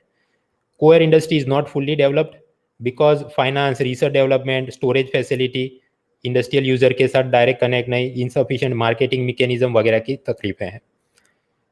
प्रेजेंटली कोयर इंडस्ट्री में 7 लाख लोगों को रोजगार मिला है जिसके अंदर 80% महिलाएं हैं. तो अगर हमने ये सारे प्रॉब्लम सॉल्व कर दिए तो जितने ज़्यादा जॉब क्रिएट होंगे और वही प्रोपोर्शन में अगर क्रिएट हो तो कितनी सारी महिलाओं का जेंडर एम्पावरमेंट भी हो सकता है. So it can help in GDP, employment, labour force participation of the women. बहुत फ़ायदा है. तो हम लोगों ने बात करी कि बाम्बू की, कोयर की. अब तीसरा रीजन बंगाल, जहाँ पर रिसोर्स है जूट और उसकी मदद से मैन्युफैक्चरिंग और जॉब्स कैसे मिल सकते हैं. भारत के अंदर कॉटन के बाद जूट वो second most important natural fibre है. भारत के करीब 40 लाख फार्मर्स इसके कल्टीवेशन के साथ कहीं पर जुड़े हैं. लेकिन वो ज़्यादातर कोर्स वैरायटी मतलब मोटी और खुरदरी किस्म की जूट वैरायटी का उत्पादन करते हैं. उससे वो अनाज स्टोर करने की ग्रेन बैग ही बन सकती है, अनाज की थैलियाँ, बोरियां बन सकती हैं. लेकिन उनको अच्छे सीड्स दिए जाएं, एग्रीकल्चर ट्रेनिंग दी जाए और हम लोग फाइनर वैरायटी ऑफ जूट मतलब महीन किस्म का ये पैदा करें तो उससे पेपर भी बना सकते हैं, कुशन कवर भी बना सकते हैं, mattress, TV, dining table accessory, table mat, सब कुछ. इनफैक्ट प्रीमियम क्वालिटी का जूट जो बांग्लादेश में बनता है उसको तो विदेशी कंपनियां एयर कंडीशनिंग के जो इंटरनल फिल्टर और जो भी चीज़ें होती है उसमें यूज़ करते हैं. BMW और ऐसी बड़ी गाड़ियों के इंटीरियर बनाने में, कवर बनाने में भी उसको यूज़ किया जाता है. So as such it is very premium product, so much scope for export earning and job creation. तो भारत के अंदर अगर ये सब किया गया तो सिर्फ बंगाल और उसके आसपास के इलाके में 4 लाख नौजवानों को रोजगार मिल सकता है, ऐसा सब योजना कुरुक्षेत्र वाले बोलते हैं. So yes, there is a scope. Lastly conclusion कि हाँ ये सब किया. Thus the regional resource based manufacturing can greatly help generating employment in India, specially in case of renewable resources जैसे कि agriculture, bamboo, forest, jute, coir and दूसरे natural fibre based industry. Sustainable goal number 5 भी achieve होता है, gender equality in job opportunity.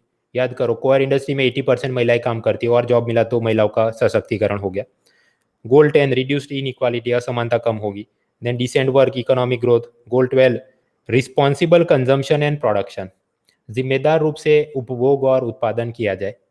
अगर हम लोग plastic की थैली छोड़ के ये जूट, बाम्बू, कोयर का सब यूज करेंगे तो वो रिस्पॉन्सिबल कंजम्पशन भी है. So these are the benefit and so we can encourage them, we should encourage them. ये प्रश्न में लोग मिस्टेक क्या कर सकते हैं. डायरेक्टिव वर्ड क्या है, can regional resource based manufacturing increase the jobs, क्या हो सकता है. तो लॉजिकल स्ट्रक्चर में आपने जवाब अंत में क्या लाना है, यस हो सकता है या बोल दो ना नहीं हो सकता है. अब क्योंकि 150 वर्ड्स ही अपने पास हैं तो ना नहीं हो सकता या हाँ हो सकता है सब फेवर अगेंस्ट में लिखने गए तो उतनी लॉजिकल स्ट्रक्चरिंग वो वर्ड लिमिट में हम लोग कर ही नहीं सकते. So therefore you should simply pick one side. जैसे कि मैंने साइड ले लिया कि हाँ कर सकते हैं, yes it can help and move in that direction, और हाँ हाँ करते जवाब बना दो. कुछ जियोग्राफी ऑप्शनल सब्जेक्ट के स्टूडेंट है तो वो तो नेगेटिव में भी इसका जवाब बना सकते हैं. फॉर एग्जाम्पल कि कैसे कुछ ऐसे नेचुरल रिसोर्सेज हैं जो भारत में धीरे धीरे कम हो रहे हैं and as a result employment की अपॉर्चुनिटी कम हो रही है. या फिर कि जो बंगाल का प्रदेश भारत के तरफ है वहाँ पर वो जो सॉइल और वाटर क्वालिटी अनसूटेबल है तो वहाँ पर फाइनर जूट वैरायटी बन नहीं सकती, जैसा कि बांग्लादेश के पास जो एकदम फर्टाइल लैंड और अच्छे वाटर के सारे रिसोर्सेज चले गए. लेकिन जनरल स्टडीज़ के स्टूडेंट के पास इतना अपेक्षित नहीं कि वो इतनी पीएचडी और एनालिसिस करके दिखाए, और वो भी 150 वर्ड्स के अंदर. तो वो सब में हमने जाना नहीं, सब हो सकता है हाइपोथेटिकली, हाँ हाँ करके लिख सकते हैं। एग्जाम्पल देना बहुत ज़रूरी है, जूट कोयर बाम्बू हवाबाजी में काम नहीं चलेगा। लेकिन साथ ही साथ इसके बहुत सारे लॉन्ग लिस्ट ऑफ प्रोडक्ट की बाम्बू में से ये 25 जात की चीज़ बन सकती है, तो long list is not required, 4-5 बड़ी चीज़ के नाम लिखिए। एनवायरमेंट बेनिफिट वो मैंने लास्ट के कंक्लूजन में लिखा, वो तो वहां तक ठीक है। बॉडी पार्ट में बहुत ज़्यादा पर्यावरण को ये लाभ वो लाभ उसकी हमने चर्चा नहीं करनी, क्योंकि यहाँ पर फोकस होना चाहिए जॉब क्रिएशन कितना होगा। नॉर्थ ईस्ट इंडिया में 1947 मतलब आज़ादी के इतने सालों के बाद भी बाम्बू इंडस्ट्री क्यों डेवलप नहीं हो पाई, इंसर्जेंसी का प्रॉब्लम वगैरह, वो यहाँ पर नहीं पूछा। यहाँ ऐसा नहीं examine critically why it was not develop, नहीं पूछा है, लिखना नहीं है। सुप्रीम कोर्ट ने कर्नाटक गोवा उड़ीसा वगैरह जगहों पर माइनिंग ऑपरेशन को बैन किया है, क्योंकि उससे एनवायरनमेंट को हार्म होता था, एंड एज अ रिजल्ट वहाँ पर जॉब क्रिएशन उल्टा रीजनल रिसोर्स बेस्ड मैन्युफैक्चरिंग का जॉब तो कम हो गया है। वो बात सही है, बट वो लॉजिकल स्ट्रक्चरिंग को हम लोग फॉलो नहीं कर रहे हैं। और दूसरी बात, अगर हम लोग एनएसओ नेशनल स्टैटिस्टिकल ऑर्गेनाइजेशन जो जीडीपी का डेटा कैलकुलेट कंप्यूट करता है, उसकी क्लासिफिकेशन में जाए तो वो माइनिंग सेक्टर को अलग सेक्टर गिनते हैं, मैन्युफैक्चरिंग को अलग गिनते हैं। तो उस हिसाब से भी वो माइनिंग ऑपरेशन में बहुत जाने में मज़ा नहीं है। और दूसरा, ये बात सही है कि माइनिंग तो उससे मेटल मिलता है, मेटल से मैन्युफैक्चरिंग होता है वगैरह, बट 150 वर्ड्स में कितनी बीरबल की खिचड़ी आप वो खींचने में मुश्किल होगी। कुछ लोग फिशरी डेयरी की भी बात लिख सकते हैं, बट वो एलाइड सेक्टर्स ऑफ एग्रीकल्चर है, यहाँ पर मैन्युफैक्चरिंग की बात है। सो व्हेन यू से मैन्युफैक्चरिंग, तो मोबाइल का कवर, पेन का स्टैंड, टीवी का कवर, ऐसी सब बात करें, देन इट इज मैन्युफैक्चरिंग। कुछ लोग उल्टी दिशा में जाते हैं कि जम्मू कश्मीर और नॉर्थ ईस्ट इंडिया के अंदर कॉल सेंटर जॉब्स या फिर उत्तराखंड में ऐसा एडवेंचर टूरिज्म करने के बहुत अवकाश हैं और उससे बहुत सारे जॉब्स क्रिएट हो सकते हैं। बात सही है, लेकिन नहीं पूछा है। वो सब आप जो कह रहे हैं adventure tourism, that is service sector job. यहाँ पर हमको क्या पूछा गया है, मैन्युफैक्चरिंग और रिसोर्स बेस्ड मैन्युफैक्चरिंग जॉब्स की बात है। So don't digress to the other parts of GDP.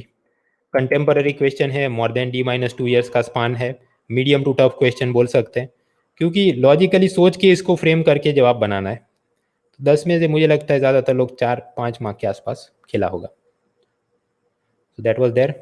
Now the last question is on mass transport. वो भी देख लेते हैं, but before that let us take a break for 5 minutes, और उसके बाद हम ये वाला जवाब भी देख लेते हैं। So this is the question. जिन लोगों को ब्रेक लेना है वो ब्रेक ले लो, बाकी लोग ये प्रश्न पढ़ते रहो और फिर हम लोग आगे बढ़ेंगे।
All right, friends. So break period is over. Let us move forward.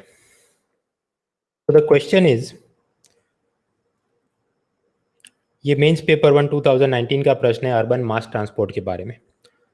How is efficient and affordable urban mass transport is key to rapid economic development of India. दक्ष और किफ़ायती शहरी सार्वजनिक परिवहन किस प्रकार से भारत के त्वरित आर्थिक विकास की कुंजी है. 15 मार्क 250 वर्ड्स. एफिशिएंट ट्रांसपोर्ट होगा तो आर्थिक विकास में मदद मिलता है. That is the logical structure. प्रश्न ये नहीं पूछा है कि एग्जामाइन क्रिटिकली कि क्या असल में ऐसा होगा. मतलब आपने ऐसा नहीं लिखना है कि ट्रांसपोर्ट के अलावा ये भी एक्स वाई जेड दूसरे फैक्टर की हमने पब्लिक को स्किल देना होगा, हमने पब्लिक को लोन देना होगा, वो सब की आपको यहाँ पर पंचायत करने को नहीं पूछा गया है. सिंपल लॉजिकल स्ट्रक्चर है कि अर्बन मास ट्रांसपोर्ट अच्छा होगा तो हमारा इकोनॉमिक डेवलपमेंट अच्छा हो सकता है. That is the core idea.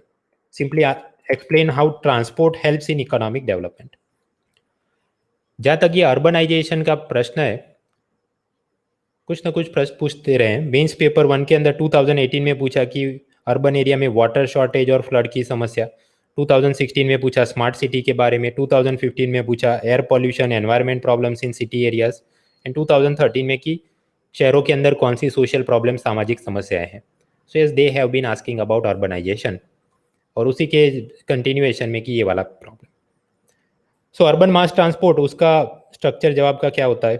Introduction में अर्बनाइजेशन का डेटा दे दो कि अभी इतनी पॉपुलेशन इतना जीडीपी, भविष्य में इतनी पॉपुलेशन इतना जीडीपी. देन बॉडी पार्ट 1 में आप बात करेंगे कैसे ट्रांसपोर्ट कनेक्टिविटी बढ़ी तो वर्कर को, महिला वर्कर को भी काम मिलेगा. बॉडी पार्ट 2 में आप बात करिए कि ट्रांसपोर्ट, अगर पब्लिक मास ट्रांसपोर्ट को यूज़ करेगी तो इंडिविजुअल व्हीकल खरीदने की ज़रूरत थोड़ी कम होगी, तो उससे जो एनवायरमेंट बेनिफिट होंगे उसके चलते इकोनॉमिक बेनिफिट भी मिल सकते हैं. मित्रों, यहाँ पर प्रश्न में कीवर्ड क्या है, how it can help in economic development. जब हम लोग बोलते हैं इकोनॉमिक डेवलपमेंट तो वहाँ पर ये नेक्स्ट वाली स्लाइड में देखिए, असल में इकोनॉमिक ग्रोथ और डेवलपमेंट दो अलग अलग विभावना है. जब आप बात करते हैं इकोनॉमिक ग्रोथ या आर्थिक वृद्धि तो वहाँ पर सिर्फ गुड्स और सर्विसेज का प्रोडक्शन बढ़ा दो उसकी बात करनी होती है कि कैसे जीडीपी बढ़ेगा, consumption, government spending, investment, net export, वो सब की चर्चा करनी. लेकिन जब प्रश्न में पूछा गया how it can help in economic development, आर्थिक विकास, तो ये आइकॉन से ये क्या है, शिक्षा, लाइफ स्पैन, मेडिसिन, हेल्थ, ये सब की बात करनी. तो इकोनॉमिक ग्रोथ के साथ साथ क्या क्वालिटी ऑफ लाइफ इंप्रूव हो रही है कि नहीं, सोशियो इकोनॉमिक स्ट्रक्चर इंप्रूव हो रहा है कि नहीं, उसका भी लिखना पड़ेगा अगर इकोनॉमिक डेवलपमेंट के बारे में पूछा है. वो सब चीज़ें हम लोग मेजर भी कर सकते हैं, जैसे यूएनडीपी का ह्यूमन डेवलपमेंट इंडेक्स है, life expectancy, gender related indices, infant mortality, literacy rate, वो सब. तो यानी कि यहाँ पर प्रश्न है कि अर्बन मास ट्रांसपोर्ट से इकोनॉमिक डेवलपमेंट, तो हाँ उसके अंदर थोड़ा environment, education, poverty, female empowerment लिखा तो वो कुछ गलत नहीं है. अगर इकोनॉमिक ग्रोथ पूछा होता तो हम लोग हमारी चर्चा सिर्फ कैसे प्रोडक्शन और सेल्स बढ़ सकते हो वहां तक बात को सीमित रखा होता. एंड लास्टली कंक्लूजन, तो हाँ मास ट्रांसपोर्ट से सस्टेनेबल डेवलपमेंट गोल और इकोनॉमिक डेवलपमेंट वो सब बात होगी. सो डेटा, ये जहाँ तक mains paper 1 urbanization problem remedy है, उसका कोई भी जवाब हो, अर्बनाइजेशन का डेटा रट के जाओ और जवाब लिख दो. इंट्रोडक्शन, 2011 में भारत की 31% पॉपुलेशन अर्बन एरिया में रहती थी. 2030 तक बढ़ के वो 40% अर्बन एरिया में रहेगी. 2011 में भारत का कुल जीडीपी उसका 63% अर्बन एरिया से आता था.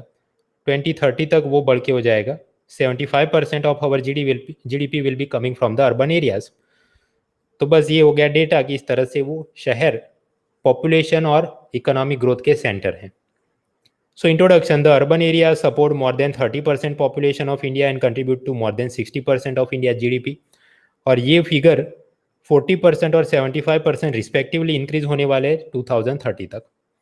इस परिस्थिति में अर्बन मास ट्रांसपोर्ट जैसे bus, rapid transit, urban rail, metro, tram, ये सब की सुविधा मिली, then it can help boosting the economic development of India in the following manner करके आप बॉडी में जाएंगे. बॉडी के अंदर आप बात करें कैसे कि मास ट्रांसपोर्ट से कनेक्टिविटी और अपॉर्चुनिटी वर्कर को मिलती है. अगर मास ट्रांसपोर्ट सेफ होगा अफोर्डेबल होगा तो महिला भी नौकरी में जाने में उसको फैमिली सपोर्ट करेगी, वो नाइट शिफ्ट में भी काम कर सके। तो female labour force participation rate बढ़ेगा, ज़्यादा वर्कर, ज़्यादा प्रोडक्शन, उनको सैलरी मिल रही तो वो भी जाके कुछ शॉपिंग करेंगे। तो जेंडर एम्पावरमेंट तो है ही, इकोनॉमिक ग्रोथ, डेवलपमेंट सब कुछ है, क्योंकि पूरी इकोनॉमिक साइकिल आगे बढ़ रही है। दूसरा, आप जानते हैं कि शहरों का जो सेंट्रल एरिया है वहाँ पर मकान के किराए बहुत ज़्यादा होते हैं, लेकिन अगर एफिशिएंट पब्लिक ट्रांसपोर्ट हो, कि थोड़ा दूर भी आप गांव में या स्मॉल टाउन में रह रहे हैं, वहाँ से आप बस में या ट्रेन में या मेट्रो में आ सके, then you don't have to live in the centre part of the city. The workers can move to the peri urban areas, वो दूर के विस्तार में जाके रह सकते हैं जहाँ पर मकानों के किराए कम होते हैं, तो उनकी सैलरी का लेस पोर्शन मकान के किराए में जाएगा, तो हाथ में ज़्यादा पैसा खर्च करने को बचेगा। So then more consumption of other goods and services, और उसके चलते इकोनॉमिक डिमांड और ग्रोथ को बढ़ावा मिल सकता है, क्योंकि उसको किराया कम देना होगा मकान का। नेक्स्ट, आजकल ज़माना ये ऐप एग्रीगेशन सर्विस, जैसे अर्बन क्लैब की ऐड आपने देखी होगी कि घर में वो एसी रिपेयर करने वाला, वो आपका ब्यूटी पार्लर वाले सब लोग आ सकते हैं। तो अगर स्मॉल पेरिफेरल टाउन में भी ये लोग रहते हैं, लेकिन फिर भी सिटी एरिया तक वो रोज़ काम करने के लिए अप डाउन कर सकते हैं, तो ऐसा करने पर वर्कर की अपॉर्चुनिटी बढ़ती है। सो app aggregation service like urban क्लैब help connecting the electrician, plumber, beautician with the house hold. तो अगर मास ट्रांसपोर्ट बेहतर होगा तो इन सब कामों के लिए सिटी में भी स्मॉल टाउन में भी सब लोगों को इधर उधर जाने का अवसर मिलेगा। एंड सेम इजी कम्यूटिंग, मतलब ट्रैवलिंग डेली, तो स्टूडेंट भी जो रूरबन एरिया में या सेमी अर्बन एरिया में रहते हैं, वो लोग सिटी के अच्छे स्कूल कॉलेज में जा पाएंगे, और उनको जो ट्रेनिंग मिलेगी उससे भविष्य में हमको फ्यूचर जनरेशन में स्किल्ड मैन पावर मिलेगा, और उन सब बच्चों की भी अपवर्ड सोशल मोबिलिटी हो पाएगी, क्योंकि वो गांव के छोटे स्कूल में नहीं, अब बड़े स्कूल में पढ़ने के लिए जाएंगे। So that two is an opportunity जो लॉन्ग टर्म में इकोनॉमिक डेवलपमेंट को बढ़ाती है। अगर मास ट्रांसपोर्ट की सुविधा ज़्यादा होगी तो sports stadium, rock concert, parade, mela, ये सब जगह पर टूरिस्ट और क्राउड की बड़ी भीड़ जमा हो जाएगी, तो वो भी इकोनॉमिक अपॉर्चुनिटी क्रिएट करती है वहाँ पर, जो भी पॉपकॉर्न और टी शर्ट या जो भी सुवेनियर सेल कर रहा है। So there is also economic opportunity for such events. तो हम लोगों ने बॉडी पार्ट 1 में कैसे वर्कर, फीमेल वर्कर और इकोनॉमिक अपॉर्चुनिटी बढ़ती है, ऐसा सब ट्रेन और बस का कनेक्शन हो गया है। तो बॉडी पार्ट 2 में आप बात करें कैसे ट्रांसपोर्ट के चलते एनवायरनमेंट को लाभ है और उसके चलते इकोनॉमी को भी लाभ है। जैसे कि अगर एफिशिएंट मास ट्रांसपोर्ट ना हो, ये बीआरटीएस बस या रेलवे की और मेट्रो की सुविधा ना हो, तो पब्लिक डेली अपना ऑफिस जाने के लिए पर्सनल व्हीकल ज़्यादा यूज़ करेगी, जिसके चलते ट्रैफिक जाम बढ़ता है। तो पब्लिक का ज़्यादातर टाइम 3-4 घंटे तो अपने ट्रैफिक में ही चले जाएंगे rather than doing some work, तो वो भी अच्छा नहीं इकोनॉमी के लिए। अगर पब्लिक इंडिविजुअल व्हीकल ज़्यादा खरीदेगी तो एयर पोल्यूशन, नॉइस पोल्यूशन बढ़ता है, जिससे हेल्थ प्रॉब्लम क्रिएट होते हैं, जो वर्कर की एफिशिएंसी लॉन्ग टर्म में कम करती है। तो अगर मास ट्रांसपोर्ट है तो ये वाले प्रॉब्लम कम हो जाएंगे, तो उसके इकोनॉमिक बेनिफिट हैं। पर्सनल व्हीकल कम होंगे तो रोड एक्सीडेंट भी कम होंगे, रोड एक्सीडेंट में मरने वाले लोग भी कम होंगे, क्योंकि मेट्रो में जाने वाले या बीआरटीएस बस में जाने वाले उसके एक्सीडेंट हो गए और मर गया, वो कोई बहुत कम केस बनते हैं कंपेयर टू कि बाइक पे जा रहा था और सीट बेल्ट नहीं लगाया था कार का या मर गया। Those type of cases are more. तो यानी कि मास ट्रांसपोर्ट के चलते हाउस होल्ड और इंश्योरेंस कंपनियां दोनों को ही बेनिफिट है, क्योंकि ऐसी रोड इंजरी और फैटलिटी में लोग कम मरेंगे। Easier commuting for the worker, उससे फ़ायदा क्या है कि सिटी एरिया में लोग, सब लोगों को रहना ज़रूरी नहीं है, वो स्मॉल टाउन में भी रह सकते हैं और अप डाउन कर सकते हैं। तो सिटी एरिया में जो स्लम, गार्बेज, कंजेशन, भीड़ भाड़, जिसके चलते फ्लड, डेंगू, ये सब प्रॉब्लम में हमारी वल्नरेबिलिटी और बढ़ जाती है, वो सब कम हो जाएगी अगर लोग दूर दूर रहना शुरू करें। तो वो भी सब इकोनॉमिक बेनिफिट ही हैं अगर फ्लड, डेंगू से हमारी वल्नरेबिलिटी कम हो रही है। एंड लास्टली द कंक्लूजन, तो बस यही कि उक्त सब फायदों को देखते हुए सस्टेनेबल डेवलपमेंट गोल नंबर 11, उसमें बोला गया कि सभी देशों ने अर्बन इंफ्रास्ट्रक्चर बेहतर करना है और सभी लोगों को 2030 तक सेफ, अफोर्डेबल ट्रांसपोर्ट सिस्टम मुहैया करानी है। गवर्नमेंट ऑफ इंडिया इसके लिए काम कर रही है, जैसे स्मार्ट सिटी, प्रसाद, हृदय, अमृत, बहुत सारी योजनाएं हैं जहां पर फंडिंग दी जाती है, उसका कुछ कंपोनेंट मास ट्रांसपोर्टेशन को इम्प्रूव कराने में भी लगाया जाता है। And thus it will help in development of the economy in the long way. इन सबसे काफ़ी मदद मिलेगी। ये प्रश्न में लोग क्या गलती कर सकते हैं? मित्रों, मास ट्रांसपोर्ट के बारे में पूछा है। फ्रेट ट्रांसपोर्ट यानी माल का पूरा आवागमन, उसका नहीं पूछा है। तो कैसे हम लोग ट्रक में या रेलवे में या इनलैंड वाटरवेज ट्रांसपोर्ट से गुड्स और कार्गो को भेज सकते हैं? भाई वो सब इधर नहीं पूछा है, आदमियों को भेजने की बात है। कुछ लोगों को बस योजना याद आ गई तो प्रश्न बोल के योजना की फीचर लिखना शुरू कर देते हैं कि स्मार्ट सिटी में ऐसा है, प्रसाद में ऐसा है, हृदय अमृत ये मंत्रालय लागू करता है। भाई ये सब एक लाइन में, सिंगल लाइन में मेंशन करना है। उसमें क्या फंडिंग पैटर्न है, कौन सी योजना, वो सब नहीं। अर्बन ट्रांसपोर्ट से इकोनॉमिक डेवलपमेंट को क्या लाभ, वो आपका कोर फोकस होना चाहिए। कुछ लोग सुपरफिशियल आर्ग्यूमेंट भी लिखते हैं कि अगर मास ट्रांसपोर्टेशन अच्छा होगा तो डोमिनोज वाला जल्दी से डिलीवरी दे पाएगा, तो 30 मिनट और लेस उसमें जो उसको नुकसान होता है वो नहीं हो पाएगा, क्योंकि वो टाइम पर डिलीवरी देगा और पब्लिक की भी खुशहाली बढ़ेगी, टाइम पर डिलीवरी आएगी। ये सब छोटी चीज़ें कुछ काम की नहीं। कोर आइडिया आप भूल के ऐसे में मत जाइए। कंटेम्पररी क्वेश्चन मोर देन D-2 ईयर्स, क्योंकि अर्बनाइजेशन धीरे धीरे बढ़ रहा है। मीडियम लेवल का बोल सकते हैं। अगर 150 वर्ड्स में होता तो इजी रह जाता, बट 250 वर्ड्स मतलब बहुत कुछ सोच विचार करके आपने लंबा लिखना है। लेकिन फिर भी मीडियम है, टफ तो नहीं है। तो 15 में से 6 या उससे ज़्यादा लोग, ज़्यादा मार्क्स मुझे लगता है सबने खींचे होंगे। So that was for the economic geography. इसके बाद भी स्पेशल क्लास होती रहेंगी, जहाँ पर हम लोग मेंस पेपर 3 के कुछ इकोनॉमी के प्रश्न, जैसे 2017 में पूछा गया कि मैन्युफैक्चरिंग सेक्टर में लेबर इंटेंसिव एक्सपोर्ट क्यों हम लोग नहीं कर पाए, और अगर करेंगे तो उससे क्या फ़ायदा है, 2017 का प्रश्न। फिर ये पूछा गया कि जीडीपी और ग्रोथ के लिए सेविंग रेट सबसे ज़्यादा ज़रूरी है या कोई और भी फैक्टर है, 2017 का प्रश्न। फिर पूछा गया इंक्लूसिव ग्रोथ क्या है और उसके लिए क्या क्या काम हुए हैं। तो ये सब भी और दूसरे भी सब ऐसे प्रश्न हम लोग देखते रहेंगे in future classes. Stay tuned. And again, ये 2021 की यूपीएससी प्रीलिम और मेंस के लिए अनअकैडमी में मेरी लाइव इकोनॉमिक बैच, जहाँ पर प्रीलिम मेंस दोनों का काम हम लोग देख रहे हैं। गुरु शुक्र शनि रवि क्लासेस, रैपिड रिवीजन हैंडआउट, सब graphic multimedia rich PowerPoint. Handout के अंदर हिंदी टर्मिनोलॉजी दी गई है इंपॉर्टेंट कीवर्ड्स की, ताकि ढूंढनी नहीं पड़े। इकोनॉमिक सर्वे, बजट, आत्मनिर्भर भारत सब कवर हो रहा है। वीकली क्विज रैंकिंग के साथ। नाइट में 9 बजे से बैच होती है, तो वर्किंग प्रोफेशनल, हाउसवाइफ्स all can attend. So if you are interested, you are welcome to join it. उसका चेकआउट पे आप कोड यूज़ कर सकते हैं mronal.org, so you can get additional discount. So I land the class here and मिलते रहेंगे।